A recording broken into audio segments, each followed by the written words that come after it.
नमस्कार, मैं हूं संजय शर्मा। आप देख रहे हैं 4 पीएम गुजरात। राजीव नारायण की भविष्यवाणी का संडे को पूरी दुनिया इंतजार करती है। किसी दिन अगर एक आध दिन ऐसा हुआ है कि नहीं आई है, किसी वो बीमार थे, शादी थी, पूरी दुनिया भर से मेरे पास मिला है कि राजीव जी कहाँ रह गए। ऐसी-ऐसी सार्थक भविष्यवाणी करते हैं, ऐसी-ऐसी चीज़ें सही होती हैं कि लोग हिल जाते हैं। ट्रंप ने शपथ ली थी, यहाँ पे जिनके दिमाग में गोबर भरा हुआ है, वो कह रहे थे कि मोदी जी के बहुत अच्छे दिन आ गए। और उसी समय शपथ ग्रहण में जब पूरी दुनिया मान रही थी भारत के लिए अच्छा होगा, उन्होंने कहा कि ट्रंप मोदी के लिए काल बन के आए हैं और चीज़ें वैसी हुई। आज की भविष्यवाणी में उन्होंने बड़ी भयंकर की है, कहा है कि मोदी जी की सत्ता चंद्रग्रहण के कारण जाने वाली है। भाजपा के अध्यक्ष का क्या होगा? सीधे चलता हूँ राजीव जी के पास। आपसे रिक्वेस्ट है कि 4 पीएम गुजरात को जिस तरह आप प्यार दे रहे हैं, मैं अभिभूत हूँ। इस चैनल को आपकी मदद की जरूरत है। सब्सक्राइब करिए, ज्वाइन करिए। चलते हैं राजीव नारायण जी के पास। 4 पीएम न्यूज नेटवर्क में आपका स्वागत है। बहुत-बहुत राजीव नारायण जी। क्या संयोग है, ऐसा लग रहा है कि एक ही थान से हम दोनों ने कपड़े खिलवाए, एक जैसी शर्टें आज। जी है। कहीं ये लोग जी, कहेंगे बिल्कुल, भाई बिल्कुल। भाई भाई हो गए। बड़ा अच्छा लग रहा है हाँ, देखिए कि मैं भी आपकी तरह ज्योतिषाचार्य हो जाऊँ तो मेरी भी दुनिया भर में ऐसी ब्रांडिंग हो जाए। लोग मुझसे भी कहेंगे हाँ। हमारे देश में आ जाओ। अमेरिका के एक सज्जन 1 महीने से पीछे पड़े हुए हैं, कह रहे हैं बिज़नेस क्लास का टिकट भेजेंगे, आपके और राजीव जी के 2-3 शो कराने हैं हमें। मैंने कहा भाई वो ओह! तो अरे! तुम आपके तो मज़े हैं, आपको तो 2 दर्शक आपके दुबई, ऑस्ट्रेलिया से घुमाना है, अब लगता है हम दोनों को पूरी दुनिया घूमने जाना पड़ेगा। खैर ये मज़ाक की जी। बात थी। राजीव की मुख्य बात पे आता हूँ, लोग बड़े बेसब्री से इंतज़ार कर रहे होंगे। आपने कहा था एक प्रोग्राम में कि जो वर्षफल है वो भारतीय जनता पार्टी का बहुत खराब दिख रहा है और आपने एक तिथि भी बताई थी कि इस तिथि से भारतीय जनता पार्टी को परेशानी शुरू होगी। और क्या संयोग है कि हर बार जैसे आप कहते हो और वो बात सच हो जाती है। मैं देख रहा हूँ कि आपने जिस प्रोग्राम में किया उसके बाद एक के बाद एक घटनाओं की लाइन लग गई है। भारतीय जनता पार्टी के अंदर छोटी-छोटी मुद्दे अब उन्होंने माँ को लेकर पूरा बिहार बंद कर दिया। अब हुँ। लोगों ने गिनती गिना दी कि प्रधानमंत्री जी आपने कितनी महिलाओं के लिए अपमान किया, राहुल की भी तो माँ है, अगर आपकी माँ है। तो फिर बड़ा उनको अनकंफर्टेबल पोज़ीशन में मोदी जी को आना पड़ा। तो मैं देख रहा हूँ कि भारतीय जनता पार्टी के जो आपने दिन बताए थे, उसके बाद एक के बाद एक चीज़ें खराब होती जा रही हैं। मैं जानना चाहता हूँ ये आपको अंदाज़ा कैसा हुआ कि इस दिन के बाद से ये चीज़ें खराब होंगी? और ये जो अभी दौर चल रहा है, क्या अब इससे बीजेपी निदान निकाल पाएगी या अभी उनकी तकदीर में अभी कुछ और देखना बाकी है? ज़रा ग्रहों के आधार पे बताइए क्या है भारतीय जनता पार्टी का भविष्य? अच्छा, बहुत अच्छी बात आपने कही। संजय जी, हम लोग ब हालाँकि वो मज़ाक की बातें हैं, मैं किसी के लिए, किसी के विज़डम पर कोई कटाक्ष नहीं कर रहा हूँ। कहते हैं ना, वो भाजपा के लोगों को कहते हैं अंधभक्त हैं, अंधभक्त। अंधभक्त का मतलब दर्शकों आपकी जानकारी के लिए बता दें, जिसके अंदर विज़डम कम हो। मतलब जो कि बिना सोचे-विचारे किसी भी बात को फ़ॉलो कर ले। अब जैसे बहुत सारे मुद्दे हैं कि मोदी जी ने ताली-थाली बजवाई और कोविड को भगाने के लिए जाने क्या-क्या किया, हेलीकॉप्टर से फूल वर्षा भी कराई थी। तो ये भक्त उनके इतनी जल्दी मान कैसे लेते हैं? मोदी जी फिर रो-रो के दिखा देते हैं। जबकि आपने बिल्कुल सही कहा कि एक बुद्धिमान आदमी उस चीज़ को, उस टॉपिक को खत्म करना चाहेगा पब्लिक डिस्कोर्स से। लेकिन मोदी जी ने उस बात को आके हाँ, तो एक तो वो हमारे आपके टैक्स के पैसे से चाइना घूम के आए और चाइना की उस विज़िट में आप दर्शकों आपकी जानकारी के लिए बता देता हूँ, मैं अभी शेयर करूँगा आप लोगों से कि वो चाइना की एससीओ समिट की आपने देखा, मैंने हाथ से बना के कुंडली आप लोगों से पिछले प्रोग्राम में कहा था कि इस मीटिंग से भारत को कोई फायदा नहीं होने वाला है और उसके फैक्ट्स आज आपको बता दूंगा कि किस तरह भारत ने कंप्रोमाइज किया है उसमें। और मोदी जी की वो गलवैया, मोदी जी मुंह ठहाका लगा के हंस रहे हैं, उन सब का मायने कोई डिप्लोमेसी से कोई लेना देना नहीं है। लेकिन उसका फायदा हमारे आम देश को, देशवासियों को, देश को कुछ भी नहीं मिला। उसको मैं बकायदा अभी आपके साथ शेयर करूंगा। तो आप मोदी जी ने जितनी बातें कही, देखिए एक व्यक्ति ने जो उन्होंने कहा गड़े मुर्दे उखाड़ते हैं ना, जैसे एक एक करके मोदी की जी की सारी वो वीडियो वायरल हो गई जो उन्होंने पिछले प्रोग्राम में कही। तो एक तरह से उन्होंने अपना खुद का अपमान करा लिया उन्होंने केवल। और जबकि आपके पिछले प्रोग्राम में मैंने कहा था कि इस देश में मैं गारंटी से कह सकता हूं किसी मुसलमान की, किसी भी मुस्लिम व्यक्ति की कोई ताकत नहीं है कि मोदी जी को इस तरह से गाली देके बात कर। निश्चित रूप से उस बेचारे को 1000-2000 रुपए दिए गए होंगे, उसको फंसवा दिया। तो वो अब आपके सामने है। तो मैं आपको बताता हूं कि ये भाजपा के लोग और संघ के लोग ऐसा बिहेव क्यों करते हैं, खासतौर से भाजपा के लोग। तो आज कुंडली में आपको बता देता हूं। पहले अपनी बात कहने से पहले संजय जी, आपके लिए फिर एक इंटरव्यू जब लिया करोगे ना, तो एक और पॉइंट नोट कर लेना। मंदबुद्धि कैसा देखा जाता है किसी की कुंडली में? किसी की कुंडली में मंद बुद्धि के योग क्या हैं, वो आज आपको दर्शकों जानकारी के लिए बता देता हूं। किसी की कुंडली में भी आप देख लीजिएगा। हमारे वैदिक ज्योतिष में ये उत्तर काला मित्र है, इसमें नाना प्रकार के सिग्निफिकेंस है, मतलब कारकत्व दिए हुए हैं एक एक ग्रह के, एक एक हाउस के।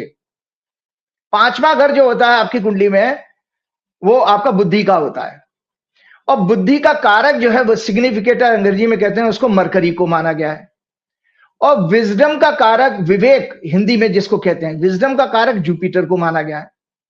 शनि किसी चीज के, शनि की अगर दृष्टि पड़ जाए किसी पर, तो ऐसे में स्लोनेस आ जाती है, मतलब मंद हो जाती है। मंद का मतलब है स्लो। ठीक है संजय जी? तो अब आपको मैं भाजपा की कुंडली दिखा देता हूं दर्शकों। ये कुंडली है, दर्शकों देख लो भाजपा की कुंडली। ये भाजपा की कुंडली में पांचवा घर पे जरा दृष्टि डाल दीजिए। पांचवें घर पे भाजपा की कुंडली में ये शेयर करिएगा। भाजपा बीजेपी की कुंडली में पांचवें घर पे वक्री शनि, जो कि राहु केतु मंगल से पीड़ित है, उसकी दृष्टि आ रही है। तीसरी दृष्टि, शनि की 3 दृष्टि होती हैं, 3, 3rd, 7th और 10th। और पांचवें घर में मिथुन लगन की कुंडली में बीजेपी की पांचवें घर में जो राशि आती है वो तुला राशि आती है।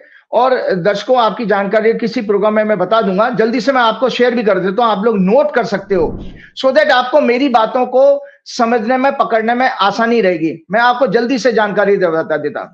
सूर्य की राशि सिंह है 5 नंबर, चंद्रमा की राशि कर्क है 4 नंबर, मंगल की राशि 1 और 8 है मेष और वृश्चिक, बुध की राशि 2 है मिथुन 3 नंबर और कन्या 6 नंबर, बृहस्पति की राशि 2 है 9 नंबर धनु और 12 नंबर मीन राशि।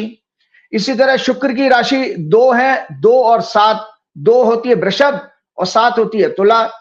और इसी तरह शनि की 2 राशि है 10 और 11, मकर और कुंभ। और राहु केतु की कोई राशि नहीं है, क्योंकि छाया ग्रह हैं, जो हाँ बैठते हैं वो वहां वैसा ही प्रभाव देते हैं। तो मैंने अब आपको समझा दिया। तो अब आप देख लो, बीजेपी की कुंडली में मिथुन लगन की कुंडली है, मिथुन लगन का लॉर्ड हो गया बुध, और बुध भी शनि से पीड़ित हो रहा है। इसी कुंडली में बुध जो है शनि की राशि में है और शनि से पीड़ित हो रहा है। तो मतलब बुद्धि के ऊपर भी शनि की दृष्टि, बुद्धि का जो घर होता है, भाव होता है, उस पर भी शनि की दृष्टि, और उस भाव में जो राशि आ रही है तुला, तुला का स्वामी शुक्र होता है।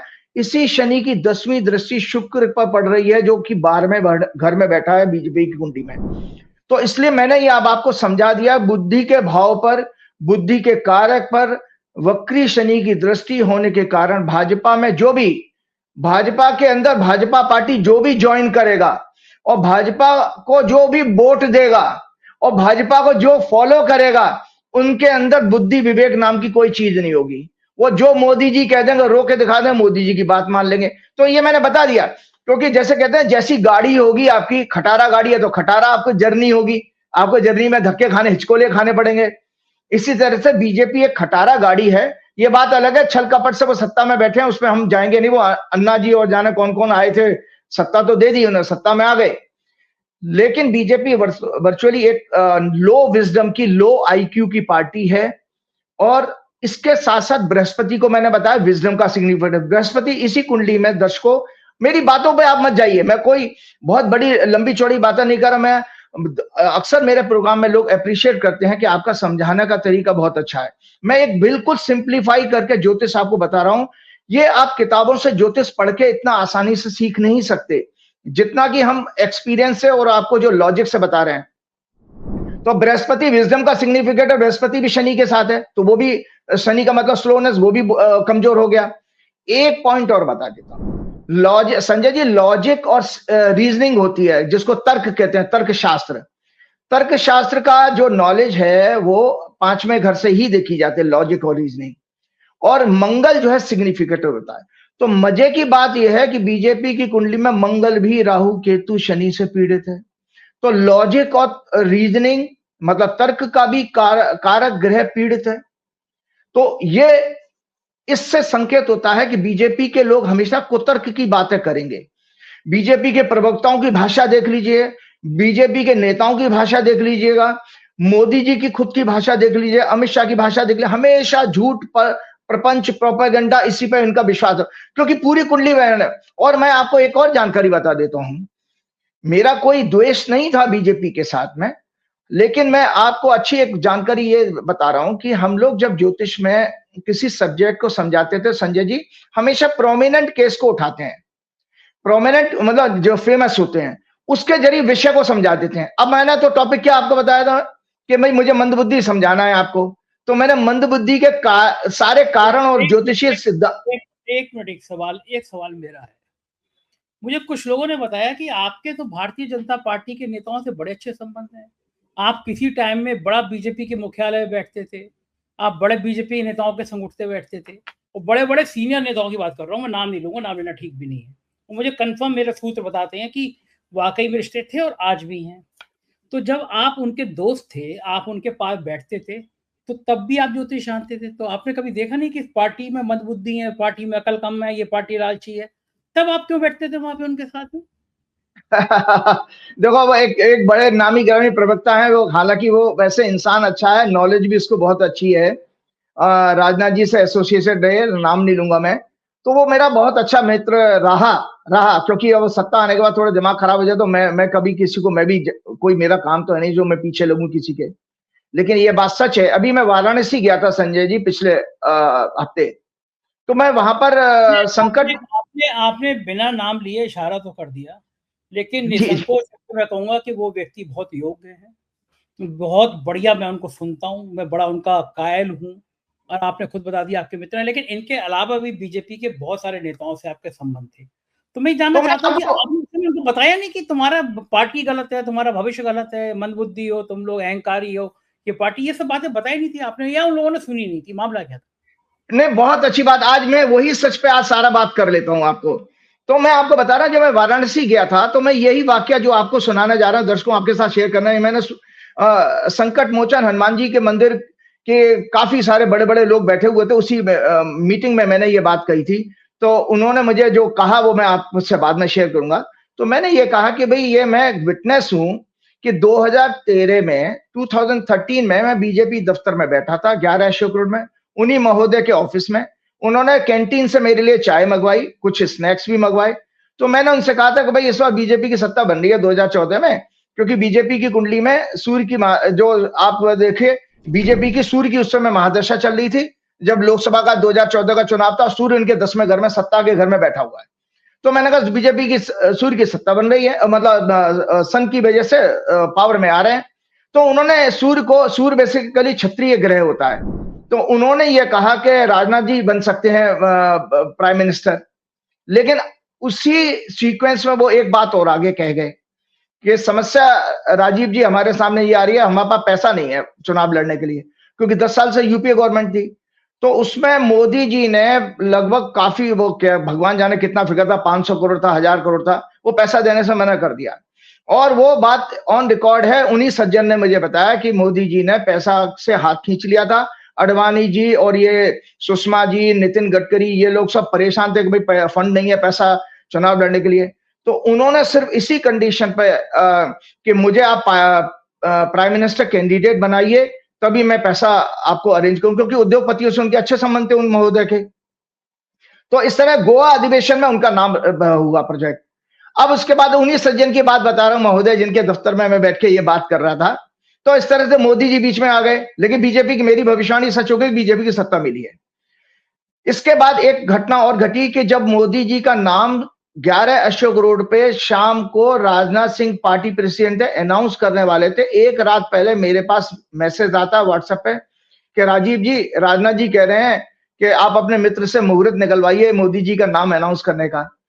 तो वो मुहूर्त मैंने निकाल के दिया था। दर्शकों आपको जानकारी के बता दूं, मैंने कहा था शाम को 6 बजे से 6:15 पर मोदी जी का नाम अनाउंस करना चाहिए और फिर एक हिस्ट्री बन जाएगी।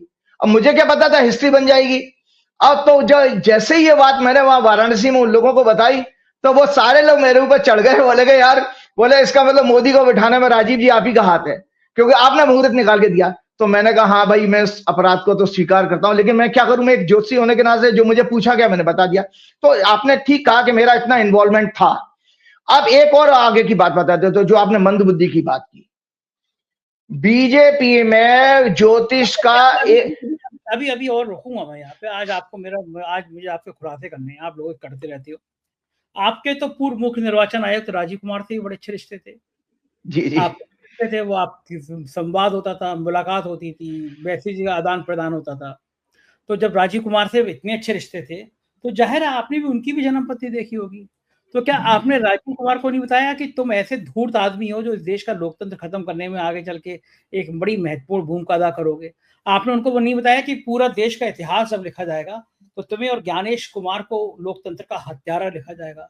आने वाली पीढ़ियाँ लज्जित होंगी जो तुम्हें जानते हैं, तुम्हारी खानदान के लोग जानते हैं, वो लज्जित होंगे कि तुम्हारे जैसा व्यक्ति हमारे खानदान में पैदा हुआ, जैसे लोकतंत्र की हत्या कराई। ये सारी बातें आपने राजीव कुमार को क्यों नहीं बताई तब?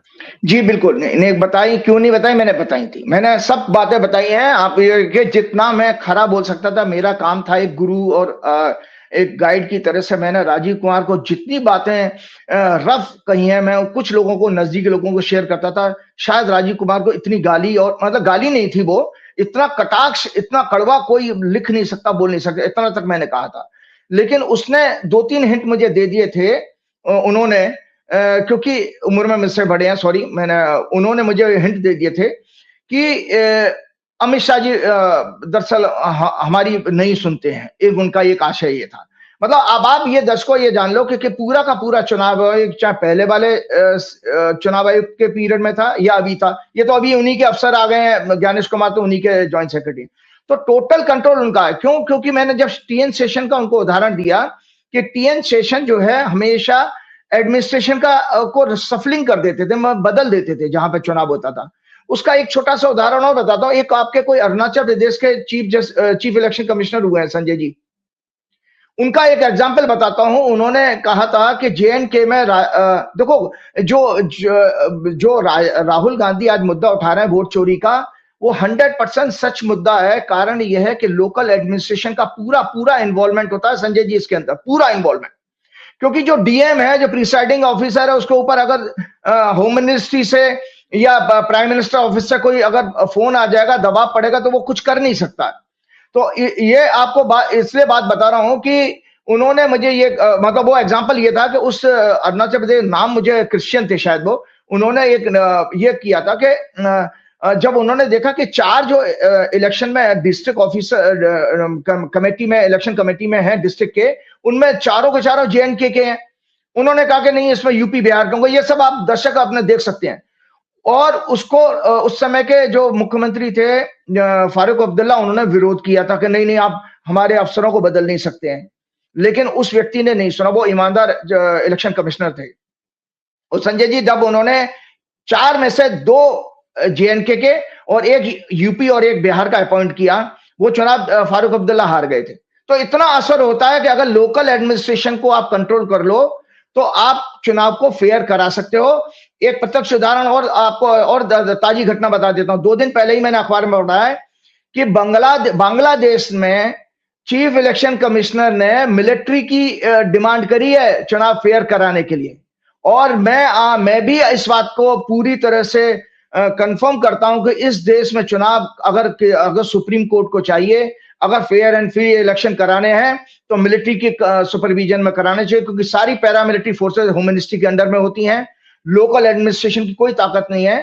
तो ये सब चीजें मैं उनसे कहा था, उन्होंने सारी बातें बताई, और मैंने तो उस पर भी उनको बहुत भरा बोला कहा, जैसे काला धन पकड़ा जाता है। अभी जैसे आपके कुछ गुमनाम पार्टियों के पास 4,300 करोड़ रुपए का कोई स्कैंडल निकल के आया गुजरात में, तो उसमें देखिए चुनाव आयोग क्या जवाब दे रहा है कि भाई काला धन पकड़ने का, जांच करने का हमारे यहाँ पावर में नहीं आता। जबकि यही बात मैंने राजीव कुमार से पूछी थी। राजीव कुमार ने कहा था कि ये बात सच है कि चुनाव में काला धन बहुत आ गया है। तो मैंने कहा फिर आप क्या कर रहे हैं, आप ही के तो पावर में आता है। आप तो किसी को आप चुनाव मतलब इलेक्शन कमिश्नर से लेके ईडी किसी का भी ट्रांसफर कर सकते हो। जब आपकी आचार संहिता लगती है उस समय आपका चुनाव आयोग जो है ईडी का भी ट्रांसफर कर सकता है, क्योंकि पूरा कंट्रोल, पूरे देश का कंट्रोल उसके पास आ जाता है। तो खैर ये सारी बातें मैंने की थी, ऐसा नहीं था। तो अब मैं आपको बीजेपी की एक और बात बताने जा रहा हूं। जो बीजेपी जो फाउंड हुई थी, जो फाउंडर मेंबर थे, 5 लोग थे, मुरली मनोहर जोशी, आडवाणी जी, वाजपेयी जी, नानाजी देशमुख, और 5वां कौन था मुझे याद नहीं आ रहा। तो जिस बात को आप मुझे प्रश्न कर रहे हो कि क्या मैं भाजपा की कुंडली में ये सब कमियां देख रहा हूं, कि जैसे मैंने कहा कुतर्क के, कपट के योग हैं, छल कपट के सारे राक्षसी गुण हैं। जल्दी से मैं आपको बता दूं, नहीं तो फिर वो मतलब आगे आगे समय नहीं मिलेगा। मैं जल्दी से बता देता हूं, फिर वो अपनी बात भी पूरी करता हूं। ये रामायण है दर्शकों, रामायण में उत्तरकांड में भगवान ने, ये राइट अप शेयर कर दीजिएगा, दर्शकों को थोड़ा सा ज्ञानवर्धन भी होगा। तो रामायण में उत्तरकांड में भरत के प्रश्न पूछने पर राम जी ने जो गुण बताए हैं, जो भाजपा की कुंडली में भी ये होगा कि एग्जाम्पल ज्योतिष का ही ले रहा हूं, क्योंकि भाजपा की कुंडली एक्सप्लेन कर रहा हूं दर्शकों आज में, किसी व्यक्ति विशेष की नहीं है। तो उसमें राम से पूछा गया, भरत ने कहा कि दुष्ट प्रवृत्ति के लोग कैसे होते हैं। तो राम जी ने यो कहा, और मैं आपको बता देता हूं कि भगवा रंग का, जैसे हम दोनों ने भगवा पहना है, भगवा रंग का साधुओं से कोई लेना देना नहीं है, याद रखना। भगवा रंग आध्यात्म का जरूर है, अब हम दोनों तो साधु नहीं है ना, तो भगवा रंग का साधु से कोई, ये रंग आध्यात्म का। एक सेकंड, आपने अध्यात्म का बहुत अध्ययन किया है, तो भगवा पे मुझे याद आया कि देखिए अभी भी होता है कि भारतीय समाज में ये भगवा तो नहीं कहूंगा, थोड़ा थोड़ा पीला वाला, लेकिन जो प्योर भगवा होता है वो अगर पहने कोई व्यक्ति जाता है तो लोग उसको हाथ जोड़ के प्रणाम करने लगते हैं। कुछ लोग ज्यादा श्रद्धा और होती है तो उनके पैर छू लेते हैं, क्योंकि भगवा के मन में रहकर एक हिंदू समाज में सम्मान है कि जिसने भगवा धारण कर लिया वो इंसान श्रेष्ठ होगा, और भगवा धारण करने वाला व्यक्ति संत होगा। और संतों की जो सामाजिक दायरे में मान्यता है, जो हिंदू समाज समझता है कि ये सुख दुख से ऊपर उठ गया, पाप और पुण्य की सीमा से बाहर चला गया, रिश्तों के नाते से अलग चला गया, अब ये सांसारिक दायित्वों से मुक्त हो गया, इसके अंदर अब सारी सीमाएं खत्म हो गई। ये सबके लिए, सब प्राणियों के लिए समान भाव देखेगा, गीता में भी ये बात कही गई है। एक संत है, आंखों से दिखता नहीं है, मैं क्षमा चाहूंगा ये लाइन मुझे नहीं बोलनी चाहिए, लेकिन मैं इसलिए बोल रहा हूं कि इस हद तक खराब बात करते हैं महिलाओं को लेकर, जातियों को लेकर, एक समुदाय को लेकर। मैं कभी कभी राजीव जी हैरान हो जाता हूं कि लोग उनको दीवानों की तरह उनके पैर छूते हैं, प्रधानमंत्री जी तक उनका सम्मान करते हैं, और वो व्यक्ति इतना घिनौना है, इतना गंदा है, उसके मुंह से जो शब्द निकलते हैं वो अगर सामान्य व्यक्ति कोई होता तो मेरा मन करता, मैं कभी हिंसा में यकीन नहीं होता, लेकिन शायद एक गाल पे लगाता, क्योंकि किसी मौत के लिए, जाति के लिए, धर्म के लिए मुझे दुख इस बात का है, कोई साधारण व्यक्ति कहे, कोई गुंडा कहे, कोई नेता कहे, मुझे कोई समझ में समस्या नहीं है। एक गेरुआ वस्त्र पहना हुआ व्यक्ति जिसको समाज, उनके अंदर खासियत क्या है, यही तो है कि वो गेरुआ वस्त्र पहने हुए हैं।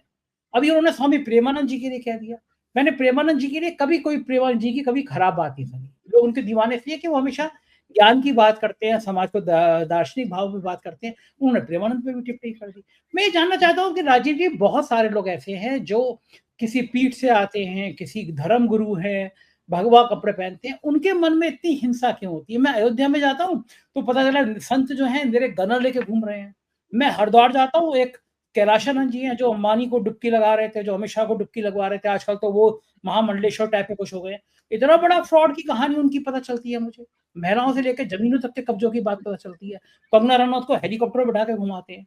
तो ये ऐसे लोगों के प्रति कहाँ से हिंदू समाज आस्तिक होगा, जिनका नाम जमीन पे कब्जे में, अपने गुरु के कांड के चक्कर में एक महिला ने उनके ऊपर आरोप लगाया, और फिर काहे के ये मैं जब कुंभ में सीधे सीधे तो अमित शाह का हाथ पकड़ डुबकी लगा रहे हो, अंबानी का हाथ पकड़ के डुबकी लगा रहे हो, तो मैंने कहा अपने शो में कि अगर ये तुम जिनके चरणों में झुके हुए हो, अगर यही लोग अंबानी के चरणों में झुके हुए हैं या अमित शाह के चरणों में झुके हुए, तो सीधे तुम भी अमित शाह के चरणों में झुक जाओ। जब जिनको तुम देवता बना रहे हो उन्होंने किसी और को देवता बना रखा है, तो तुम बाईपास करो। मैं जानना चाहता हूँ कि भगवे की जब बात चली राजीव जी, क्या भगवे का मान सम्मान ऐसे धूर्त लोगों ने खराब किया है? बिल्कुल बिल्कुल। भगवा पे आपने जिक्र किया तो मैं आपसे जानना चाहता हूँ, क्योंकि आपने भी अध्यात्म की, ज्ञान की बहुत सारी पढ़ाई करी, तो आपको पता होगा, मुझे समझाइए। बिल्कुल बिल्कुल, मैं आज उसी प्रश्नों का जवाब दे रहा हूं। तो ये देखिए, उसका ये राइटअप भी आप जरूर इसलिए शेयर कीजिएगा कि उसमें लिखा ही है कि रामायण के उत्तरकांड में श्री राम और भरत के बीच संवाद, प्रभु संत, साधु और दुष्ट कौन है? भरत जी ने यही प्रश्न पूछा कि साधु कौन है, संत कौन है और दुष्ट कौन है? तो भगवान ने उत्तर दिया, हे भरत, साधु वो मनुष्य है जिसने अपने मंत्र और सिद्धियों को साध लिया है। साधु का कहते हैं, साधु करना मतलब मेडिटेट करके जैसे साध लेते हैं ना, कंट्रोल कर लिया। साधु का अर्थ होता है साधना, टू कंट्रोल, ठीक है? तो जिसने अपने मन और इंद्रियों को साध लिया हो वो साधु कहलाता है। और मर्यादा में रहकर, नैतिकता के आधार पर अपना जीवन व्यतीत करता हो। इन लोगों में तो जिनके आपने नाम गिनाए, इनके अंदर नैतिकता नाम की कोई चीज ही नहीं है। अच्छा, इसके विपरीत संत को भगवान कहते हैं जिन्होंने वैराग्य को अपनाकर, जैसे अभी आप कह भी रहे थे ना कि वो रिश्ते नातों से दूर हो जाते हैं, इसके विपरीत संत वो हैं जिन्होंने वैराग्य को अपनाकर विषय भोगों से दूर, जो भोगी ना हो, जो पराया दुख देखकर दुखी और दूसरों को सुख देखकर सुख का अनुभव करते हो, ये सदैव समता, स्टेट ऑफ इक्वलिटी का भाव रखते हैं। इनका कोई शत्रु नहीं होता। संतों की महिमा बता रहे भगवान। ये अहंकार, मान सम्मान से दूर, काम, क्रोध, लोभ, हर्ष और भय इत्यादि विकारों को धारण न करने वाले होते हैं। ये कोमल हृदय वाले, सभी पर प्रेम, दया, करुणा करने वाले, मन, वचन और कर्मों से मानवता की सेवा करने वाले प्योरेस्ट डिवोटी होते हैं, पाखंड से दूर। जबकि जिनके आप नाम ले रहे हैं ये सब पाखंडी हैं। ये सदैव मेरे परायण, शांति, वैराग्य, विनय, क्षमा और प्रसन्नता से युक्त व्यक्तित्व वाले होते हैं। इनके अंदर शीतलता, सरलता, मित्रभाव, ब्राह्मणों, ज्ञानियों, बुद्धिजीवियों के प्रति आदर सम्मान होता है। वे शम का अर्थ होता है मन को कंट्रोल करना, दम का अर्थ होता है इंद्रियों पर कंट्रोल करना। शम, दम, नियम और नीति का पालन करने वाले, असत्य, निंदा, महिमा मंडन, ग्लोरीफाई कराना, चुगली और कठोर वचन ना बोलने वाले होते हैं। निंदा और स्तुति में दोनों अवस्थाओं में समान रहते हैं। उनको आप क्रिटिसाइज करो या उनको प्रेज करो, वो उनके चेहरे पे भाव कोई नहीं बदलेगा, सामान्य रहेगा। इसके विपरीत भगवान जो कहते हैं, जो मैंने बीजेपी की कुंडली में आप लोगों को बताया, दुष्ट वो जो है जो सदैव निंदा करने वाले, झूठ का सहारा लेकर आचरण करने वाले, दूसरों की प्रगति से ईर्ष्या करने वाले, काम, क्रोध, अहंकार, लोभ, हिंसा से युक्त आचरण वाले, निर्दयी और संवेदनहीन होते हैं। मतलब निर्दयी का मतलब है संवेदनहीन, किसी के दुख देख करके दुखी ना होना, कपटी, कुटिल और अनेक पापों से युक्त होते हैं। इनके संपूर्ण आचरण में झूठ, पाखंड, दिखावा, छल, कपट दिखाई देता है। जैसे मैं ये नहीं कह रहा कि नरेंद्र मोदी जी के अंदर गुण है, वो तो नरेंद्र मोदी जी स्वयं अपने आप चिंतन करें या उनके फॉलोअर्स चिंतन करें, लेकिन हमारे टैक्स पेयर के पैसे से वो एससीओ की समिट में होके आते हैं। अगले दिन बड़ा फिल्मी स्टाइल में उन्होंने दुपट्टा डाला। वो अगर आप पिक्चर दिखा सके अपने स्टूडियो में, बोले वो पिक्चर जरूर दिखाइएगा जब वो महिलाओं को संबोधित कर रहे हैं, कि वो फिल्मी बिल्कुल प्रिंटेड उन्होंने वो दुपट्टा डाला, वो बिल्कुल फिल्मी स्टाइल में मफलर की तरह से डाल रखा था। और वो महिलाओं को, माताओं बहनें कह रहे हैं, अब तो उनकी उम्र जितनी हो चुकी है तो वो सारी की सारी बेटियां हैं, उनको तो बेटी शब्द इस्तेमाल करना चाहिए। तो ये सारी चीजें हैं। तो मैं अब आपको बता देता हूं इन अंधभक्तों की कहानी। आपको याद है कमला हैरिस का जब चुनाव हो रहा था तो हमारा गोदी मीडिया से लेकर के अंधभक्त कमला हैरिस को हराने की बात कर रहे थे।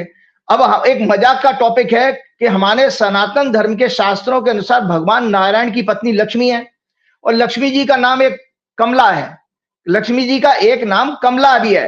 तो आप सभी देशवासियों को याद होगा यूएसए के प्रेसिडेंशियल इलेक्शन में 2024 में कैसे मोदी जी, भाजपा, उनकी अंधभक्त और गोदी मीडिया ने भारतीय मूल की कमला हैरिस को हराने की और मोदी जी के सो कॉल्ड परम मित्र डोनाल्ड ट्रंप की जीत की प्रार्थनाएं की, हवन किया, प्रोपेगेंडा किया। मोदी जी की ट्रंप के साथ क्लोज रिलेशनशिप का भी जो है पूरा बखान किया गया। आज नतीजा क्या है, आज कमला ही रूठ गई है आपसे। कमला का अर्थ है मोदी ने, ट्रंप ने टैरिफ लगा के आपकी लक्ष्मी यानी इकोनॉमी पर ही अटैक कर दिया। आज वही आज डंडा लेके पीछे पड़ा हुआ है, वही आपको पनिशमेंट दे रहा है, वही आपकी रोज बेइज्जती कर रहा है। तो ये सारी चीजें मतलब और तो मैं आपको बता रहा हूं कि ये जो बात मैं कह रहा था, एक बात और बीजेपी वाली बात कर लेता हूं, आगे फिर मैं बढ़ूंगा। तो जिन्होंने जो फाउंडर मेंबर थे आज भी वो जीवित हैं और उनसे ज्यादा विद्वान पूरी भाजपा में कोई भी नहीं है आज की डेट में भी। जोशी जी, मुरलीमोहन जोशी जी। तो मैंने मुरलीमोहन जोशी जी से पूछा, मैंने कहा सर आप तो ज्योतिष का बहुत अच्छा ज्ञान रखते हो, बहुत अच्छी है। वो आपको दर्शकों की जानकारी के लिए बता देता हूं, जब वो एचआरडी मिनिस्टर थे तो जोशी जी ने एस्ट्रोलॉजी को रेगुलर सब्जेक्ट के रूप में यूनिवर्सिटी में इंट्रोड्यूस किया था। हालांकि काफी विरोध हुआ लेकिन बाद में सरकार बदल गई, 2004 की बात है। तो संजय जी, जोशी जी से जब मैंने यही प्रश्न पूछा जिसको आपने शुरुआत में मेरे से कहा कि जब मैं भाजपा के बारे में इतना जानता हूं तो आप उनको नहीं बता सकते थे, तो मैंने उसी व्यक्ति से प्रश्न किया जिसने पार्टी बनाई थी। मैंने कहा सर इतनी खराब कुंडली है ये तो बीजेपी की, सच बता रहा हूं, उनके घर पे बैठ करके। मैंने कहा सर इतनी खराब, इतने ग्रहों की स्थिति खराब है, आपने कैसे इस खराब मुहूर्त में पार्टी का अनाउंसमेंट कर दिया? तो जानते हैं उन्होंने जवाब क्या दिया? देखो भाई, मैं जानता था, सुनिए, वो कहते हैं कि मैं जानता था, लेकिन उस समय हमको संघ से अलग अपनी एक पहचान बनाने की जल्दबाजी थी। हम संघ के घेरे में जनसंघ हुआ करती थी, तो इनका संघ का ही मतलब कंट्रोल इनके ऊपर बहुत ज्यादा था। तो ये संघ से अलग पहचान बनाने की एक पार्टी बनाना चाह रहे थे। तो उसमें कह रहे नानाजी देशमुख ने और अटल जी ने बात नहीं हमारी मेरी मानी, वो ज्यादा ज्योतिष में बिलीव नहीं करते थे। उन्होंने दो लोगों को नाम लिया, नानाजी देशमुख और अटल बिहारी वाजपेयी, और उन्होंने कहा नहीं नहीं करो करो करो करो, और जल्दी से वो पार्टी का रजिस्ट्रेशन और अनाउंसमेंट कर दिया। तो वो एक्चुअली में उनका, जोशी जी का भी ये मानना है कि ये पार्टी एक दिन खत्म जरूर होगी, ये पार्टी बहुत अच्छे मुहूर्त में नहीं बनी है। तो ये सब चीजें मैं इसीलिए मैं कह रहा हूं कि मेरा कोई उनसे कोई द्वेष नहीं है पार्टी से, लेकिन मैंने आपको हर विषय को समझाने की कोशिश की। अगर मुझे आप कोई पूछें दुष्ट, संत, कपट, मंदबुद्धि, ये मैं टॉपिक समझा रहा हूं आपको ज्योतिष के, तो एक आधार लेके बीजेपी की कुंडली से ही मैंने बता दिया। ठीक है, आपका कोई प्रश्न है तो मैं आगे बढ़ता हूं। इसी तरह से एक और मेरे को ये प्रश्न है कि ये तो आपने भारतीय जनता पार्टी की कुंडली बता दी और बता दिया कि क्या क्या सवाल हो गए, लेकिन एक बड़ा मुद्दा है, लोगों में बड़ा कौतूहल है, चंद्र ग्रहण को लेकर मैं बात करना चाहता हूँ। बड़ा इस बार ये है कि चंद्र ग्रहण शायद पूरी दुनिया में देखा जा रहा है, तो क्या चंद्र ग्रहण का पॉलिटिकल पार्टी पे प्रभाव पड़ेगा? उपराष्ट्रपति का चुनाव है जिसको लेके बड़ी सरगर्मियां हैं कि इंडिया गठबंधन बनाम एनडीए गठबंधन, और अपनी आत्मा क्या बात पे वोट डालना है, कोई गड़बड़ भी हो सकता है, कोई सही भी हो सकता है, पता नहीं बाजी किसके हाथ में लगेगी। तो क्या चंद्र ग्रहण से भारतीय जनता पार्टी की राशि के कुछ ग्रह मिलते हैं, कुछ भविष्य के संकेत मिलते हैं? चंद्र ग्रहण कैसा रहेगा भारत के लिए, भारत के दुनिया से रिश्ते के लिए, मोदी के लिए, बीजेपी के लिए और उपराष्ट्रपति चुनाव के लिए? इन तमाम विषय पे विस्तार से ग्रहण से जोड़ते हुए बताइए कि क्या मामला है। बहुत अच्छी बात, तो मैं अभी उसी पे आगे बढ़ता हूं। तो एक प्रश्न और सामाजिक जो हमारा सदाचार से जुड़ा हुआ है, नैतिकता, हमने दो तीन प्रोग्राम पहले भी बात की थी, तो हमने नैतिकता के बारे में उस समय भी मैंने जानकारी दी। आज इसी नैतिकता को मैं बहुत बड़े बड़े एग्जाम्पल के साथ आपको, मतलब आज दर्शकों को यह प्रोग्राम आज बहुत पसंद आएगा, क्योंकि मैं नैतिकता का उदाहरण दे रहा हूं कि इन बड़े एग्जाम्पल को देखो कि जब जब इन्होंने अनैतिक, माना अनएथिकल, इमोरल, अंग्रेजी में इमोरल कहते हैं, काम किए तो उनको पनिशमेंट जरूर मिला। तो याद रखें कि थोड़ी सी जानकारी याद रहे कि वैदिक ज्योतिष के अनुसार 9th हाउस भाग्य का स्थान यानी भाव कहा गया है। इसी से आध्यात्म, 9वें घर से चेतना, गुरु, राजा से मान सम्मान, यश, कीर्ति, purity of soul and mind, सदाचार, वर्च्यूज, और ज्योतिष की भविष्यवाणी की सफलता भी। अगर आपका 9th हाउस में शुभ ग्रहों का प्रभाव नहीं है या 9th लॉर्ड पर शुभ ग्रहों का प्रभाव नहीं है, तो एक अच्छा ज्योतिषी भी आपकी मदद इसलिए नहीं कर पाएगा क्योंकि आपको परमात्मा की तरफ से दंड है, क्योंकि नैतिकता ना होने के कारण आपकी भविष्यवाणी फेल होने की भी संभावना रहती है। तो नैतिकता को ईश्वर का सबसे बड़ा पुण्य माना गया है कि अगर आपके अंदर नैतिकता है तो आपके बिगड़े हुए काम भी मिलेंगे, भगवान का आशीर्वाद भी मिलेगा और आपकी भविष्यवाणी भी सच होगी।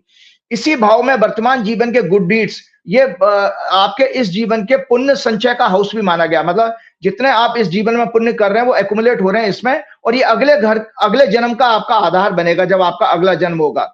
कि पुण्य एक्युमुलेट होते हैं वर्तमान जीवन के, जो हमारा अगला जन्म कैसा होगा उसका आधार तैयार करते हैं। 9th हाउस से नैतिकता डिफाइन होती है, अर्थात जो व्यक्ति नैतिक मूल्यों पर स्ट्रांग होता है उसकी सक्सेस लॉन्ग लास्टिंग होती है, उसे देश दुनिया में यश, नेम एंड फेम की प्राप्ति होती है। और आपको दर्शकों जानकारी के लिए फिर बता देता हूं कि आप ये जरूर राइट अप शेयर कीजिएगा, जो नैतिकता का मैंने आपको पिछले प्रोग्राम में 2-3 प्रोग्राम पहले बताया। आध्यात्मिक दृष्टि से नैतिकता, मॉरलिटी क्या है? From a spiritual perspective, morality is a way of life and conduct that aligns an individual with their inner self, आंतरिक आत्मा से, उच्च चेतना से और ईश्वरीय सत्य से आपका सामना कराती है, जोड़ती है। हायर कॉन्शियसनेस और divine truth, it goes beyond merely following societal norms or laws. It is rooted in higher spiritual values such as सत्य, प्रेम, दया, करुणा, selflessness, respect for faith and life. इसके 5 एलिमेंट कहे गए हैं। सत्यनिष्ठा होनी चाहिए, being truthful and honest in thoughts, words and action. Karuna, Prem, compassion and love होना चाहिए। शोइंग काइंडनेस, मतलब अगर आपके अंदर नैतिकता है तो ये भी आपके अंदर गुण होंगे। Showing kindness and empathy towards all beings, recognising that all are connected through a shared consciousness, मतलब सभी के अंदर एक परमात्मा का अंश है। और निस्वार्थ सेल्फलेसनेस होना चाहिए, acting for the well being of others without selfish motive. चौथा अनुशासन होगा, controlling the senses and mind to progress towards higher और स्पिरिचुअल गोल्स।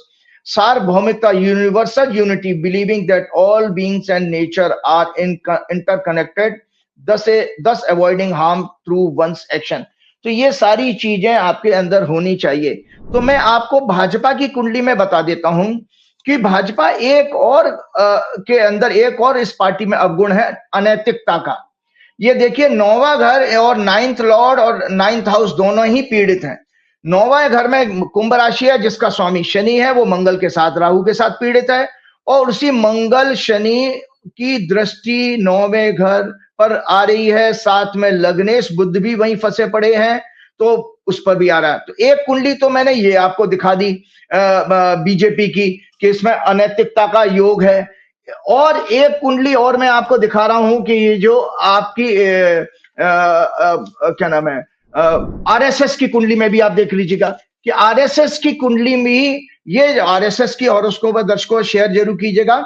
आरएसएस की हॉरोस्कोप में भी 9th हाउस में राहु है। राहु कारक होता है छल कपट का, मैनिपुलेशन का, डिसीविंग का। तो ये आरएसएस की कुंडली में चंद्रमा 9th लॉर्ड है, तो 9वां घर भी पीड़ित है और 9th लॉर्ड भी पीड़ित है। तो आरएसएस के अंदर भी अनैतिकता नहीं है। एक केस में आज आपको सामने लेकर के आया हूं कि ये बड़ा चर्चा का विषय रहा संजय जी। ये है अनिल अंबानी की हॉरोस्कोप, मुझे गुजरात से मिली है। ये देखो दर्शकों, अनिल अंबानी की हॉरोस्कोप है।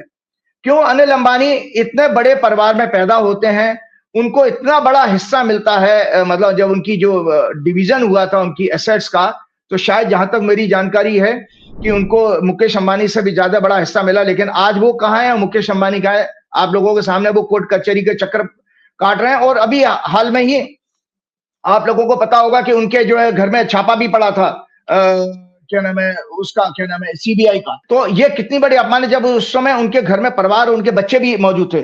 तो ये मैं अभी डिटेल में आपको एक राइटअप शेयर करता हूं। ये मैंने कंपैरिजन किया कि भाई बीजेपी और कांग्रेस, इसमें नैतिकता के ऊपर कौन सी पार्टी मजबूत है। तो बीजेपी का मैंने आपको बता दिया कि मिथुन लग्न, 9th हाउस, 9th लॉर्ड दोनों ही ब्रह्मांड के सभी क्रूर और पाप ग्रहों से पीड़ित है। अतः ये पार्टी जब तक रहेगी, नैतिकता सदाचार की इनसे एक्सपेक्टेशन करना देश और देशवासियों के लिए सदैव एक धोखे से कम नहीं होगा। इनकी कुंडली में नैतिकता शून्य है। अब ये कांग्रेस की कुंडली दिखा देता हूं आपको। देखो ये कांग्रेस की कुंडली है। दर्शकों मेरे बातों पे मत जाइए, मैं जो सिद्धांत बता रहा हूं उसी को आप फोकस करेंगे तो आपको समझ में आ जाएगा। कांग्रेस की मीन लगन की बृहस्पति इसके स्वामी है। प्रजा, आंतरिक सुख और शांति, विजय प्राप्ति के चौथे घर में बैठे हैं, राजयोग बना रहे हैं। इनकी कुंडली का 9th लॉर्ड मंगल पूर्व पुण्य भाग 5वें घर में है, एक त्रिकोण का स्वामी दूसरे त्रिकोण में, जो अत्यंत शुभ योग है। 5वां घर इंटेलेक्ट और विजन का भी होता है। नैतिकता के 9th हाउस में एक शुभ ग्रह बुध भी प्लेस्ड है, इसे अत्यंत स्ट्रॉन्ग बना रहा है। अतः नैतिक मूल्यों, सदाचार की दृष्टि से कॉन्स्टिट्यूशन, जस्टिस, डेमोक्रेसी को प्रोटेक्ट करने वाले गुणों के आधार पर इनकी कुंडली सर्वश्रेष्ठ है। तो ये जो अनिल अंबानी जी की जो मैं हॉरोस्कोप आपको जो दिखा रहा हूं, तो ये नैतिकता के आधार पर जो मैंने ये बात करी, तो देखिए अनिल अंबानी जी का जन्म जो है 4 जून 1959 को हुआ बंबई में। इनकी हॉरोस्कोप में भी मॉरलिटी, नैतिकता का भाव 9th हाउस राहु से पीड़ित है। मतलब इस कुंडली में भी ये देखिए 9th हाउस। तो नैतिकता जब कमजोर होती है तो संजय जी क्या ना, आप छल कपट से, गलत मीन से पैसा कमाने की टेंडेंसी होती है। आप क्या नाम है, करप्शन का सहारा ले सकते हैं बिजनेस की ग्रोथ में।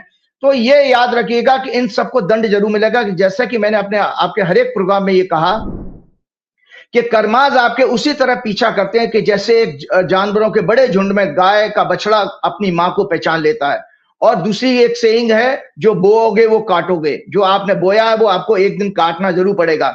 आज मोदी जी रो करके दिखाते हैं कि मेरी मां को गाली दे दी, लेकिन मोदी जी ने बोया क्या है कि जितनी भाषा की मर्यादा आपके 2014 में मोदी जी के शासनकाल में हुई है, इतनी आज तक कभी पॉलिटिकल डिस्कोर्स में कभी नहीं आई थी। मतलब 2014 से दर्शकों देखें कि किस किस लेवल से रमेश बिदुड़ी से लेके अनुराग ठाकुर से लेके कितने प्रज्ञा ठाकुर और फलाना ढिकाना जितनी थी, कितनी गलत गलत बात है। तो मैं अनिल अंबानी की हॉरोस्कोप को ज्यादा डिटेल में आज समय की वजह से नहीं चर्चा करूंगा, फिर किसी दिन लूंगा।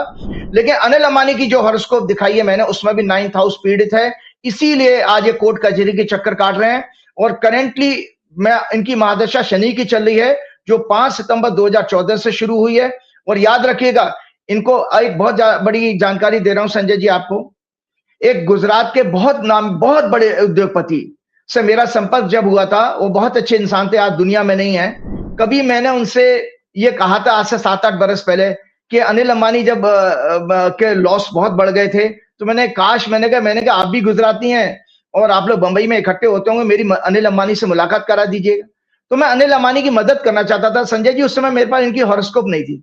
ये हॉरोस्कोप मुझे गुजरात से मिली है, बहुत बड़े नामी ग्रामी किसी एस्ट्रोलॉजर से ही मुझे मिली है, और सच हॉरोस्कोप है। मैंने इसको प्रूव भी किया कि इसी हॉरोस्कोप में देखो संजय जी, इसमें लव मैरिज का योग है, इसमें 5वें घर का इनकी मकर लगन की कुंडली है, और 5वें घर में शुक्र की राशि आती है। शुक्र इनके 7वें घर में 7th हाउस में बैठा विवाह के स्थान में, और शुक्र ग्लैमर का सिग्निफिकेटर है, इसीलिए उन्होंने फिल्म एक्ट्रेस से जो है शादी करी, टीना मुनीम से। ये लव मैरिज की इनकी हॉरोस्कोप में योग भी है। तो इनकी हॉरोस्कोप में आने वाला समय इनका 9 अगस्त 2025 से 9 अगस्त, मतलब इनको ये देखिए कि इनका 2014 से जब शनि की महादशा शुरू हुई है संजय जी, और शनि इनका लग्नेश होकर 12वें घर में बैठा है, इनकी उल्टी साइकिल वहीं से चली गई। मतलब इस व्यक्ति को लॉस शनि की महादशा से शुरू हो गया था, 2014 से नीचे गिरता चला गया। तो आप कितने बड़े हो, कितने बड़े आदमी के बेटे हो, कोई फर्क नहीं पड़ता, लेकिन ग्रह जब आएगा आपको दंडित करेगा। और टोटल लॉस में इनकी आज चली गई कंपनी, और ये बैंकरप्ट तक हो गए हैं। और इन्होंने अभी क्या कोइंसिडेंस है, क्या नाम है, और इनका जो है अभी 9 अगस्त 2025 से शनि में चंद्रमा, जो कि मार्च 2027 तक दशा रहेगी इसी कुंडली में। उसके बाद मंगल की अंतर्दशा अप्रैल 2028 तक काफी कष्टकारी रहेगी। 9 अगस्त से इनका कष्टकारी समय शुरू हो चुका है, और इनके लिए अनेक अशुभ समाचार लाने का योग है, क्योंकि चंद्रमा और मंगल दोनों ही शनि से 6-8 की एक्सेस बना रहे हैं, मतलब सदाष्टक योग बना रहे हैं। तो इसका अर्थ यह है कि, और इनकी कुंडली में एक और दुर्भाग्य का योग है कि इनकी कुंडली में तीसरे घर में और 12वें घर में, तीसरे घर में और 11वें घर में बराबर नंबर ऑफ प्लैनेट्स हैं। तो जेल योग भी आता है, जेल योग भी इनकी कुंडली में है। और दूसरा पॉइंट यह है कि शनि इनकी महादशा का स्वामी 12वें घर में जेल के घर में बैठा है। तो इनके लिए किसी तरह के जेल जैसे घटना होने का पूरा योग बना, और काफी 2028 तक इनके लिए बहुत खराब समय है। एक कुंडली और मैं जल्दी से लेता हूं, जब नैतिकता की बात आती है संजय जी, उस हॉरोस्कोप को भी आज मुझे शेयर करना इसलिए जरूरी है कि एक और बहुत बड़ा केस मैं आपके सामने लेके आया हूं। यह है गौतम अदानी की हॉरोस्कोप। गौतम अदानी की हॉरोस्कोप 24 जून। अरे एक सेकंड, गौतम अडानी से याद आया, गौतम अडानी से तो आपकी भी मुलाकात है का, राजीव कुमार जी बिल्कुल राजीव कुमार जी का, हाँ बिल्कुल मैंने बताया था।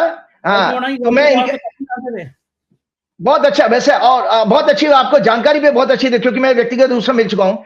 इज ए थॉरो जेंटलमैन, अच्छा इंसान है। लेकिन कभी कभी जैसे किसी को हम बहुत अच्छे इंसान हो, लेकिन हमको एडिक्शन हो जाए गलत चीजों का, तो हम वो अच्छा व्यक्तित्व होना अलग है, लेकिन आपके एक्शन में एडिक्शन वो अलग चीज है।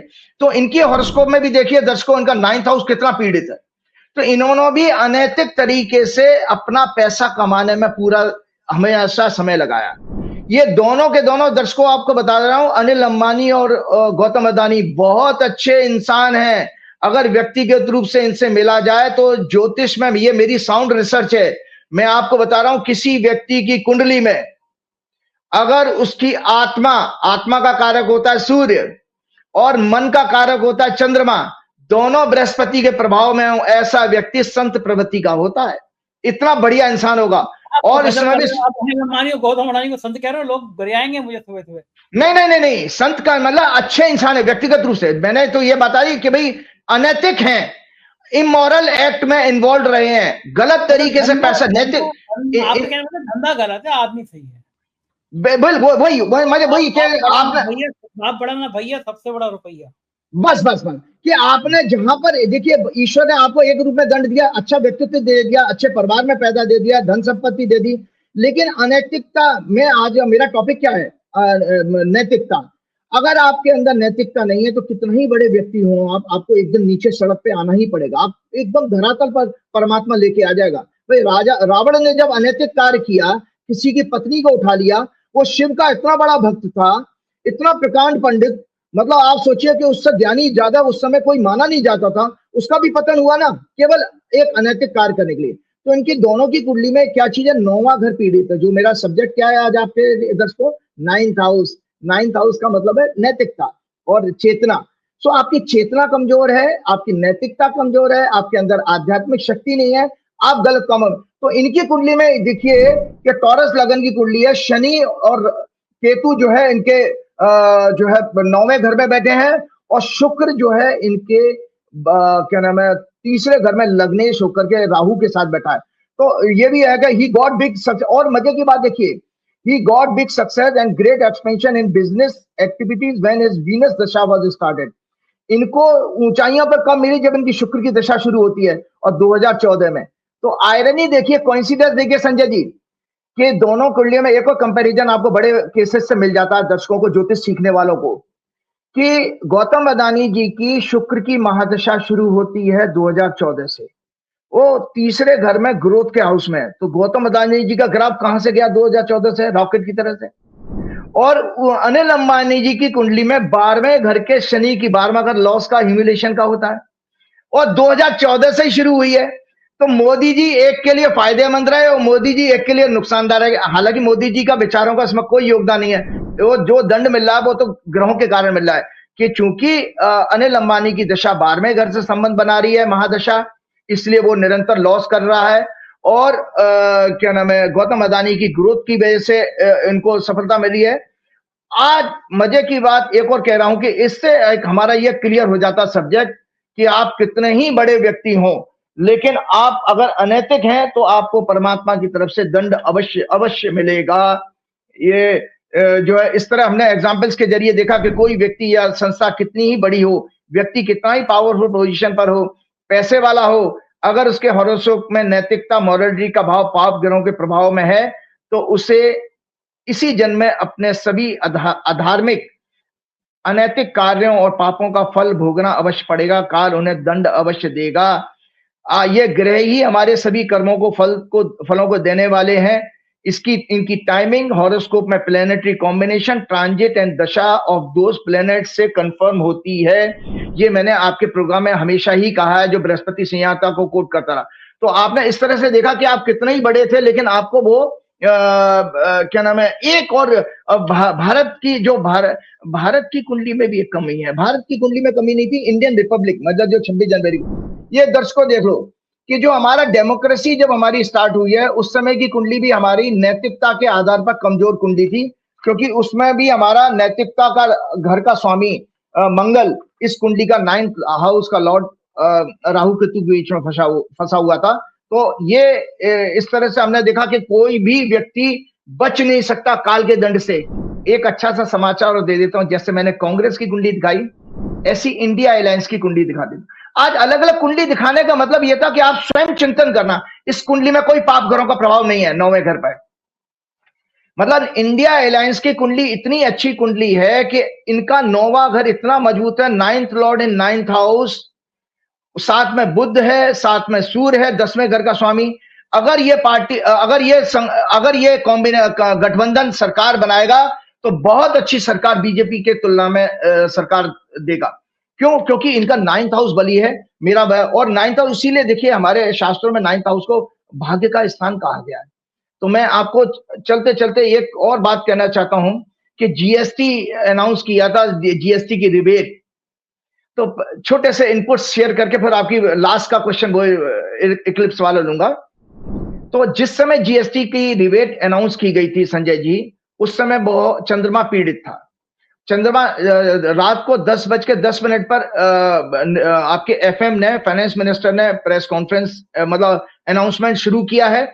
तो तुला लग्न उस समय चंद्रमा, शनि और मंगल दोनों से पीड़ित था। इसका मतलब है कि ये ये वाला सरकार का अनाउंसमेंट या सरकार की ये योजना या ये जो है इनका स्ट्रेटेजी, इनको जनता से कोई में सुख पैदा नहीं करेगी और जनता को कोई फायदा नहीं पहुंचाने वाली है।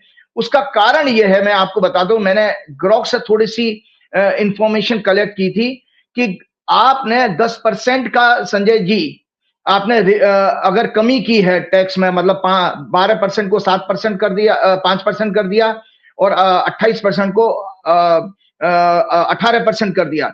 तो ये मैं रफली एक बता रहा हूं। हमने जब ग्रोक से पूछा कि if we consider how much the common public has been exploited by the high GST in these 8 years, हमने पूछा ग्रोक से कि भाई सरकार ने इन 8 सालों में 1 जुलाई 2017 को जीएसटी कानून लागू होता है संजय जी, तो उन 8 वर्षों में हमने ग्रोक से पूछा कि सरकार ने आम आदमी का कितना खून चूसा है। तो संजय जी आपको चौंकाने वाली बात बता देता हूं कि वो फिगर जीएसटी की उसमें आई है 130.66 लाख करोड़ टैक्स सरकार ने वसूला है जीएसटी के रूप में। 130.66 लाख करोड़, इसका 10% कम कर दीजिएगा। अगर हम मोटा मोटा माने 10%, तो आपने सरकार ये मतलब जो अभी रिबेट दी है कि 13,066 लाख करोड़, तो अभी आपने कम करने की कोशिश की है, लेकिन इतना तो आपने पिछले वर्षों में जो है खूब जम के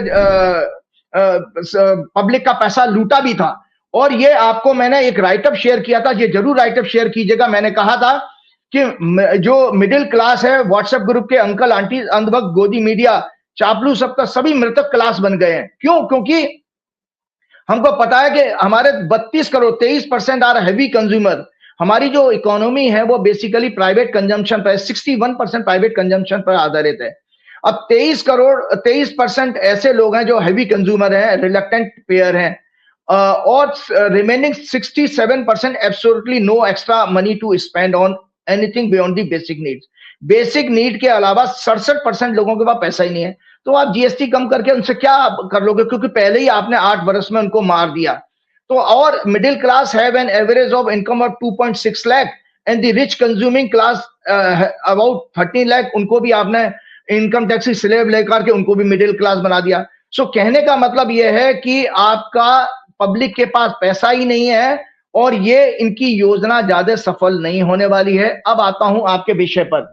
बीजेपी की कुंडली आपने देख ही ली थी, और बीजेपी की कुंडली में मैंने आपको बताया था कि जो चंद्र ग्रहण जो पड़ा है वो बीजेपी की, ये चंद्र ग्रहण इंपॉर्टेंट मैं बता रहा हूं, ये चंद्र ग्रहण की हॉरोस्कोप है जो मैंने आपको बताया कि चंद्र ग्रहण भारत में लगभग 9 बज के, आज हमारा प्रोग्राम लग रहा है तो रात को 9:57 से शुरू होगा।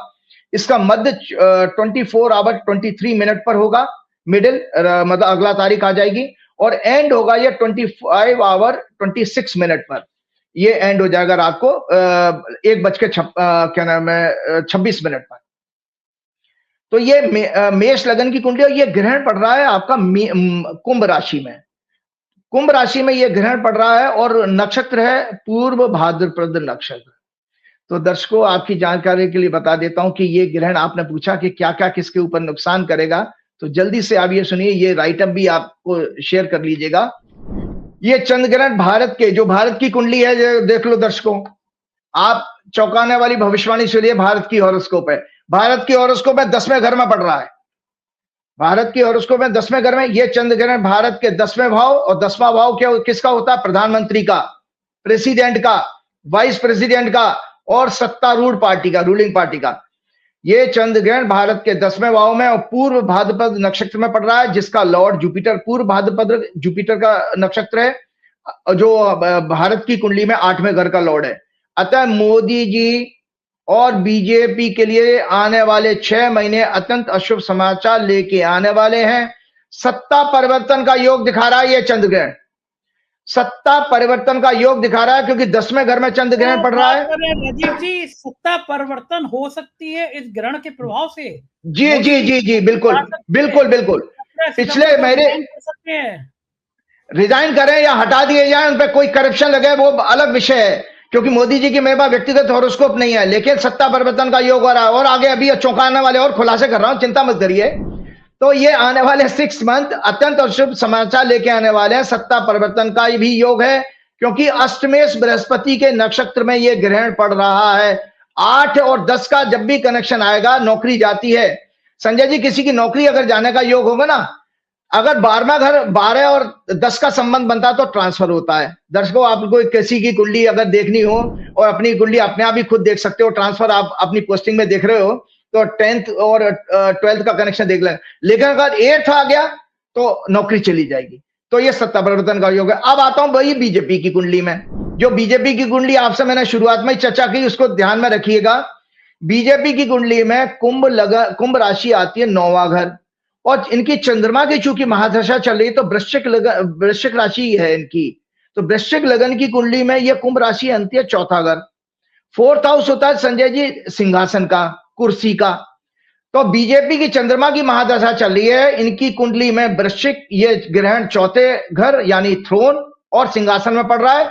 अतः भाजपा की सत्ता और अध्यक्ष पद में बदलाव का संकेत है।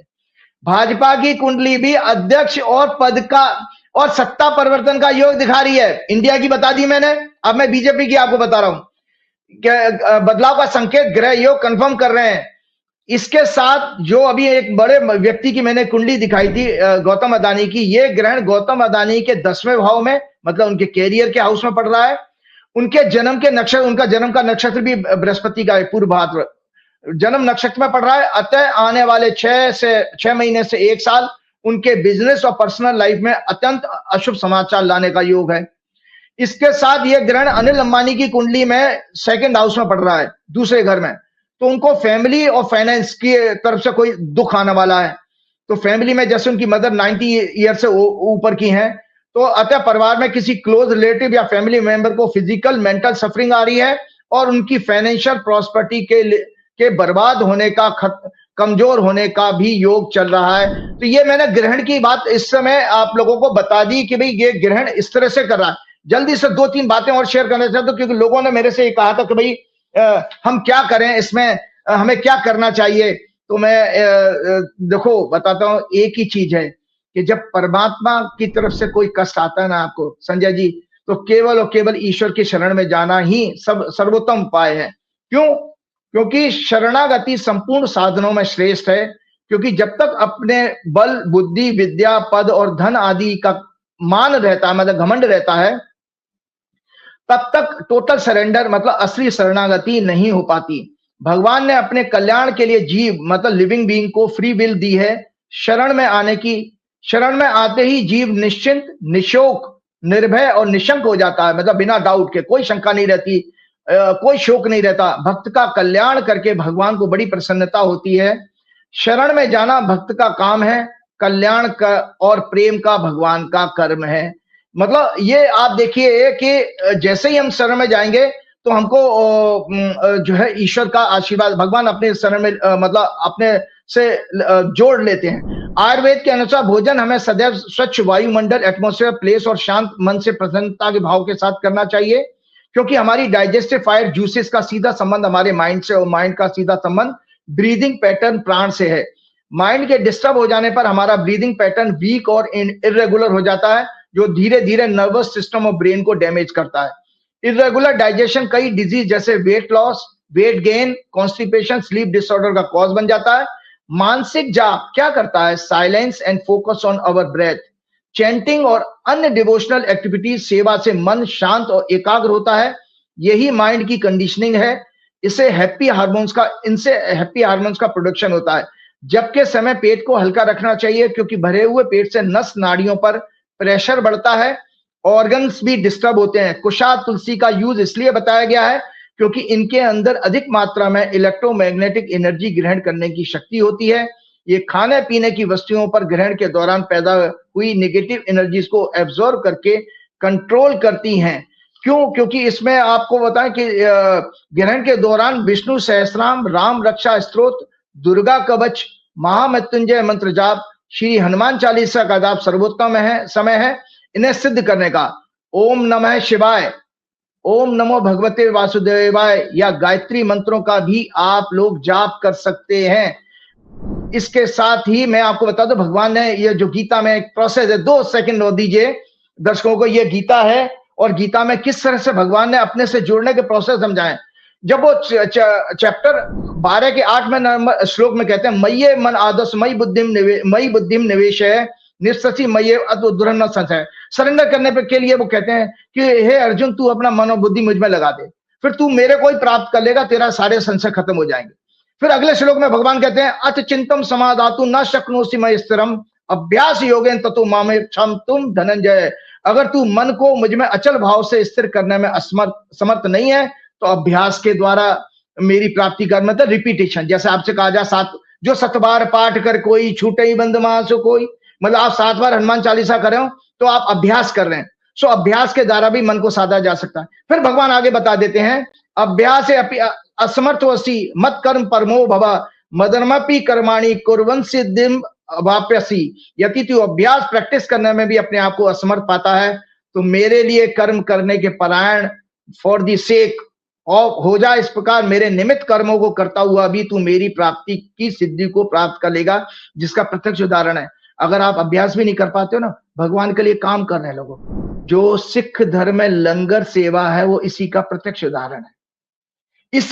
इसी लंगर सेवा के जरिए, मतलब इस तरह की सामाजिक समाज की सेवा, गरीब गुरबों की सेवा, दीन दुखियों की सेवा करने से भी ईश्वर की प्राप्ति हो सकती है। ये भगवान अपने चैप्टर 12 के 10वें श्लोक में बताते हैं।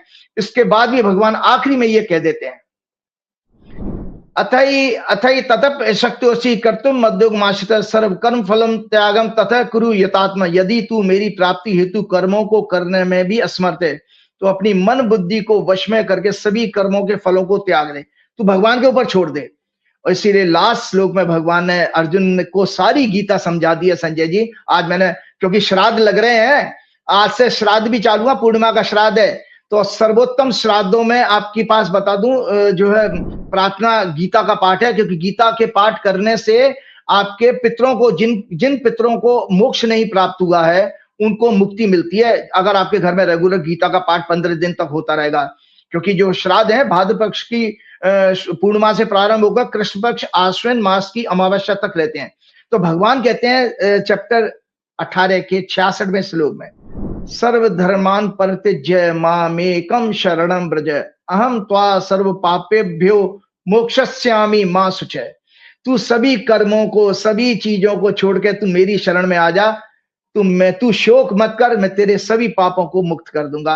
इसके साथ चलते चलते हनुमान जी की शरण में फिर से प्रार्थना करते हुए, श्री गुरु चरण सरोज रज निज मन मुकुर सुधार वर्णो रघुवर विमल जसु जो दायकु फलचार बुद्धिहीन तनु जान के सुमरो पवन कुमार बल बुद्धि विद्या देव मोह हरऊ कलेश का। जय श्री राम, जय हनुमान। बहुत शुक्रिया राजीव जी। ये थे राजीव नारायण जी। पूरी बातचीत आपने सुनी, बातचीत कैसी लगी आपको, मुझे आपके प्यार भरे कमेंट कर दिया है, करिएगा जरूर। Thank you.